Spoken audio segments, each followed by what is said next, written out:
Hello, and welcome to the first of many videos you'll have for each unit. This one is going to be on density, and what I think is most important, what you'll definitely see on the test, and what you're most likely going to see on the SOL as far as density type questions or questions from this unit.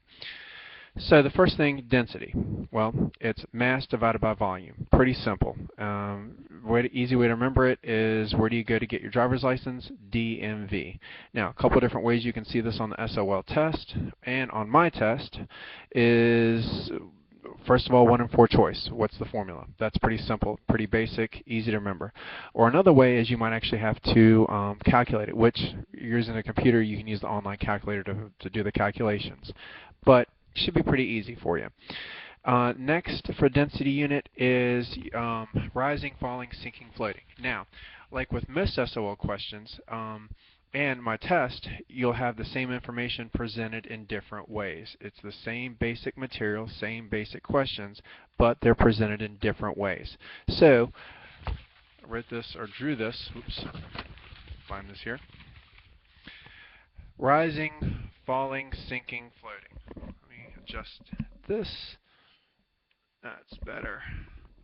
Okay, so rising, falling, sinking, floating. You see the arrows there, they're going up, that's rising and floating. Sinking and falling, the arrow is going down. Now, for the different units, this is something that's big. It's a convection current, but for this unit, you'll see it mostly with density. And it deals with anything, water, air, hot molten rock, whatever.